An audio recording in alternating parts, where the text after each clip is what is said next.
That is absolutely correct. You're going to sit there and have your handout, for FEMA, but you're not about handouts.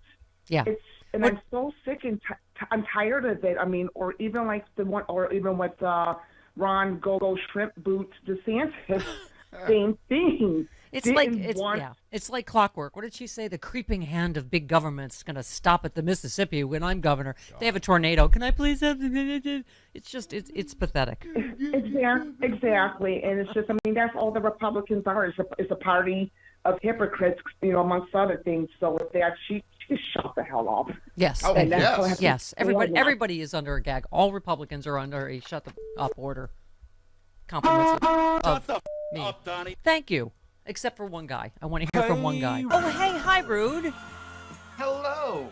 Well, speaking of Twitter, you said I've never had a blue check mark, so I don't know if it was ever really me. Me too. Yeah. Me too. No. Who knows? Who was actually out there just tweeting away? Well, you made a You good can point. never tell unless the automated algorithms at Twitter verified you. Was it ever really you? Well, you said yes, Elon's wrecking the joint with his stupid Twitter blue, but a lot of people who lied all the time had blue check marks pre-Elon. Yeah. See all the Fox quote-unquote news hosts, and a lot of cool people never got verified. Thank you. Me, you. Thank you. Yeah. There's a lot of columnists that never got verified. There's a lot of people that are putting out news that never got verified. And I get it. I get that there's a difference between that and just anybody getting a blue check mark. But it's like, I don't know. Let's all be equals and all hate the Twitter blue subscribers together. But I think he misses the main point, right? When he's trolling the New York Times about, you have to pay for their subscription. It's like they provide content. You're asking people to pay you to provide content for you. Like that's right. Right. They're treating it like, we so graciously allow the New York Times to post on our website, so they should want to pay us. And it's like, dude, the world existed before Twitter. Yeah, exactly. So happy first indictment week. It's in your hometown. It's exciting. I know. I've been questioning, I've been asking people, do I masturbate now or do I have to wait until he's convicted? I say just, smoke if you got him. Yeah.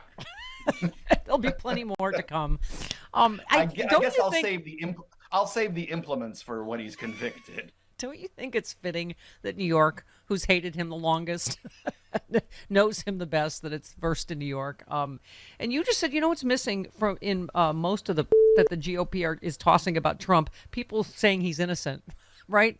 And now Jim Jordan having the nerve to say, I'm going to subpoena Alvin Bragg. Jim Jordan, who wouldn't answer a subpoena about being involved in the overthrow of the United States government. Alvin Bragg, over whom he has no jurisdiction, he's going to subpoena. Go ahead. Sorry. And I love their response, which is essentially, don't obstruct justice. It's outside of your purview. Do not obstruct justice here. Yeah. Essentially making a veiled legal threat. Yeah. Well, all the things they say are ridiculous. You retweeted Charlie Kirk said, okay, you indict Donald Trump in Manhattan. We indict Bill Clinton in Idaho. Figure it out. And you said if he committed a crime in Idaho, then that's what you do. See how easy it is when you're not in a cult, Chuckles? This whole, that, it's going to start happening all over the place. It's like, okay.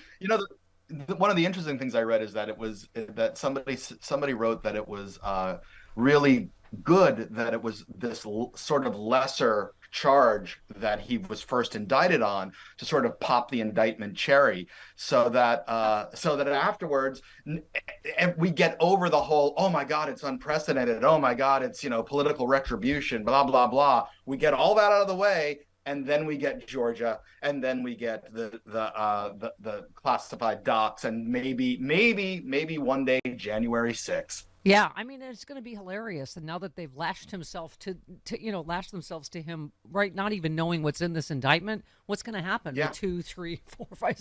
Is it going to be the same template that it's all a witch hunt and it's all? Particularly when it seems rude that there's as much documentary evidence as there is on all of these cases, right? Right, and we don't know, for instance, who has flipped. We don't know what other cases they're going to tie this to. Are they going to tie it to his the shifting value of his property, depending on whether he wanted a loan or was paying taxes?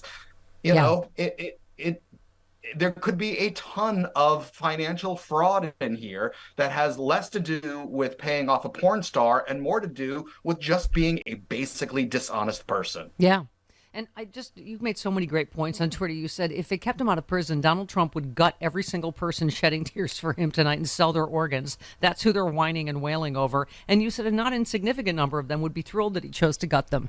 I mean, wow. If we weren't sure if it was a cult now. I mean, no. They're gonna. I want the human moat around Mar-a-Lago. We all do. The Patriot moat. Yeah.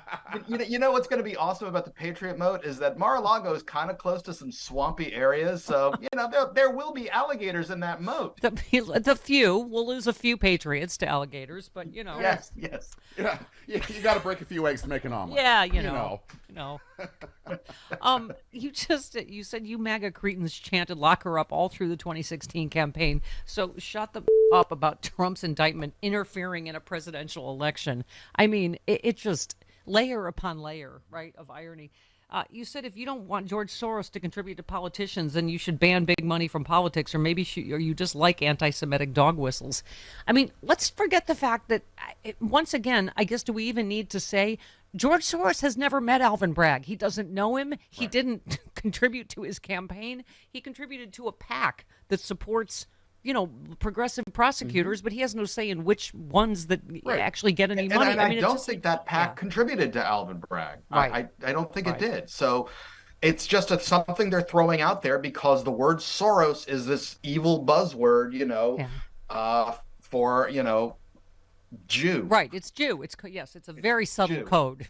It's globalist, it's like at least, I mean, at least we sit there and go, okay, we don't want all of these people on the right contributing billions of dollars to right-wing causes because of this, and this, of what they believe. Yeah. If they were to actually get into what George Soros believes, it's like, oh, it's pretty mild sort of liberalism. Yeah. And also I believe, Chris, are the only ones that have it on tape, that we had George Soros on once. Yes. And I said, since apparently you give me a lot of money, could I have some money? And he said no. No. And so there wasn't even a second of hesitation. I said, I've never met you, but apparently I am entirely funded by you, so might you pay up?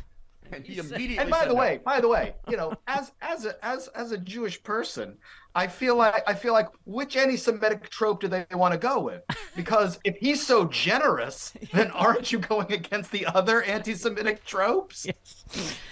Okay, so Lindsey Graham of the Party of Law and Order, you said Trump should, what did he say, break some windows, steal some stuff, punch a cop, and then he'll, he won't get arrested. And Lindsey Graham said, how do you know you're a liberal if you don't understand the irony of my tweet regarding Trump's visit to New York? And you said, how do you know if you're conservative? Because you have no clue what irony is.